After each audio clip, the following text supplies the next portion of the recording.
విజయవాడ ప్రజల కష్టాలను చూసి గుండె తరుక్కుపోతుంది. చిన్నపిల్లలు, మహిళలు, వృద్ధులు ఈ వరదల బారిన పడి ఎంత నరకం అనుభవిస్తున్నారో వారి మాటలు వింటుంటేనే మనకు అర్థమవుతుంది. కనీసం చిన్నపిల్లలకి పాలు అందటం లేదు, రోజుల తడబడి తాగేదానికి నీళ్లు అందటం లేదు. ఈరోజు ఎంతమంది వరదల్లో కొట్టుకుపోయారో అర్థం కాని పరిస్థితుల్లో అందరూ కూడా బాధపడుతూ ఏడుస్తూ ఉన్నారు. నిజంగా ప్రజలు ఇన్ని కష్టాలు పడటానికి, ఇంతమంది ప్రాణాలు పోవటానికి ఈ రాష్ట్ర ప్రభుత్వం కారణం కాదని నేను అడుగుతున్నాను. ముఖ్యంగా మంత్రుల విహారయాత్రలు, హాలిడేస్ ఎంజాయ్ చేయడంలో ఉన్న చిత్తశుద్ధి రాష్ట్ర ప్రజల మీద లేదు అని నేను గట్టిగా చెప్పగలను. ఇదేదో నేను విమర్శించడానికి చెప్పటం లేదు. 28వ తేదీనే 30వ తేదీలో వర్షాలు రాబోతున్నాయని చెప్పి వాతావరణం సమాచారం ఇవ్వటం జరిగింది ప్రభుత్వానికి. అయినా కూడా ముఖ్యమంత్రి గాని, మంత్రులు గాని ఎటువంటి సమీక్షలు చేయకుండా, ప్రజల్ని అప్రమత్తం చేయకుండా నిర్లక్ష్యం వహించడం వల్లే ఈరోజు ఇన్ని లక్షల మంది వరద నీళ్ళల్లో మునిగిపోయారు. ఇంతమంది ప్రాణాలు పోగొట్టుకున్నారు. ఎంతమంది తిండి లేక, కరెంటు లేక, తాగునీళ్లు లేక, పసిబిడ్డలకి పాలు లేక ఎంత అవస్థలు పడుతున్నారో మనం అందరం కూడా గమనిస్తున్నాం. చంద్రబాబు నాయుడు గారి ఇంటికి 3 కిలోమీటర్ల దూరంలోనే ఇంత పెద్ద విపత్తు జరిగినా ప్రజల్ని కాపాడలేకపోయారు అంటే ఇది రాష్ట్ర ప్రభుత్వం, రాష్ట్ర ముఖ్యమంత్రి వైఫల్యం కాదని నేను అడుగుతున్నా. ఈరోజు కరకట్టు మీదున్న అక్రమ కట్టడాలని కాపాడటం కోసమే విజయవాడని ప్రజల్ని ముంచేశారు అనటంలో నిజం లేదా అని నేను అడుగుతున్నా. గంట ముందు ప్రజలకు చెప్పినా వాళ్ళు ముంపు బారిన పడేవారు కాదు. వాళ్ళని అప్రమత్తం చేసి ఒక సేఫ్ అయిన ప్లేస్ కి పంపించున్నా ఈరోజు ఇన్ని లక్షల మంది, దాదాపుగా 3 లక్షల మందికి పైగా 4 రోజుల పాటు కరెంటు లేకుండా, తిండి లేకుండా, చిన్న బిడ్డలకి పాలు లేకుండా ఈ విధంగా నీళ్లలో మునిగి అవస్థలు పడాల్సిన అవసరం లేదు. దురదృష్టం ఏంటంటే ఈ రాష్ట్ర ముఖ్యమంత్రి నుంచి మంత్రుల వరకు ఎప్పుడు ఫ్రైడే వస్తుందా, ఎప్పుడు హైదరాబాద్కి వెళ్దామా, లేదా ఎప్పుడు విహారయాత్రలకు వెళ్దామా అని ప్లాన్ చేసుకోవడంలోనే చిత్తశుద్ధిగా ఉన్నారనేది ఈ 5 రోజులు మీరు చూస్తే మీకే అర్థమవుతుంది.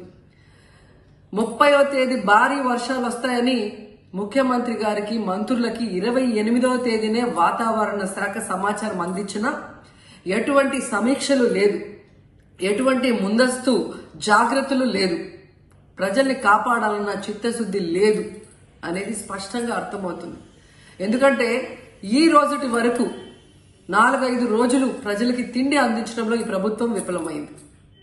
కనీసం ఇది జరిగినప్పుడు సీఎం గారు పనిచేయట్లేదు, వయసు అయిపోయింది. డిప్యూటీ సీఎం గారు, పంచాయతీరాజ్ శాఖ మంత్రి గారు కనీసం తన శాఖను అప్రమత్తం చేసి ప్రజల్ని కాపాడాల్సిన బాధ్యత ఉన్నా ఈ రోజు 5 రోజుల వరకు ఆయన అసలు విజయవాడ వైపే రాలేదు. ఇక ఆ కాన్స్టిట్యున్సీ ఎమ్మెల్యే ప్లస్ రాష్ట్ర మంత్రి లోకేష్ గారు మొత్తం మునిగిపోయి మంగళగిరి, విజయవాడ అల్లల్లాడిపోతుంటే ఆయన హైదరాబాద్ లో ఎంజాయ్ చేస్తున్నారు. ఇక హోంమంత్రి గారు తెలిసిన సంగతే.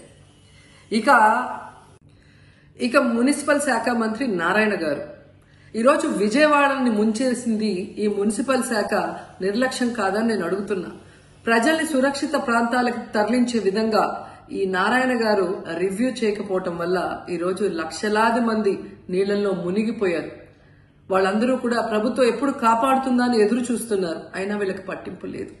ఇక రామానాయుడు గారు ఇరిగేషన్ మంత్రి, కనీసం ముందస్తు రివ్యూలు లేదు. కనీసం వరదలు వచ్చి ప్రజలు మునిగిపోతుంటే బోట్లను కూడా కొనుగోలు చేసో రెంట్కి తీసుకొని ఆ ప్రజల్ని తరలించే కార్యక్రమం ఆయన కూడా చేయలేదు. ఇక ఎప్పుడు వరదలు వచ్చినా, భారీ వర్షాలు వచ్చినా ముఖ్యమైన శాఖ రెవెన్యూ శాఖ. అనగాన సత్యప్రసాద్ గారు ఈయన విహారయాత్రలో ఎంజాయ్ చేస్తున్నాడు. కనీసం పునరావాస కేంద్రాలు ఏర్పాటు చేయాలి, మరి ఆ ప్రజలకి పాలు, తిండి అన్ని అందించాల్సిన బాధ్యత ఉన్నా ఏం పట్టించుకోలేదు. సో ఈ విధంగా చంద్రబాబు నాయుడు గారి దగ్గర నుంచి మంత్రులంతా కూడా ప్రజల్ని గాలికి వదిలేసి ఎలా నిర్లక్ష్యం వహిస్తున్నారో చూడండి. ఇప్పటికైనా వాళ్ళు కళ్ళు తెరిచి ప్రజల్ని కాపాడండి అని చేతులెత్తి నమస్కరిస్తున్నా. గతంలో జగనన్న ఏ విధంగా వాలంటీర్ వ్యవస్థ ద్వారా, సచివాలయ వ్యవస్థ ద్వారా ప్రజలకి ఏం కావాలన్నా ఇమీడియట్ గా వాళ్ళకి అందుబాటులోకి తీసుకెళ్లటమే కాకుండా ఏదైనా ప్రకృతి వైపరీత్యం వచ్చినప్పుడు వెంటనే వాళ్ళని సురక్షితంగా కాపాడే విధంగా ఈ సచివాలయ వాలంటీర్ వ్యవస్థని ఉపయోగించుకోండి. జగనన్న మీద కక్షతో ఆ వ్యవస్థల్ని నాశనం చేయడం వల్లే ఈ రోజు ప్రజలకు ఎవరు ఏం అందించలేకపోతున్నారని తెలుసుకోండి. అండ్ ఈరోజు జగనన్న విజన్ ఉన్న నాయకుడు, ప్రజల్ని ప్రేమించే నాయకుడని మరోసారి రుజువు చేసుకున్నారు. ఆయన కట్టించిన ప్రొటెక్షన్ వాళ్ళు లేకపోతే ఇంకా 1,50,000 పైగా కుటుంబాలు మునిగిపోయే ప్రమాదం ఉండేది.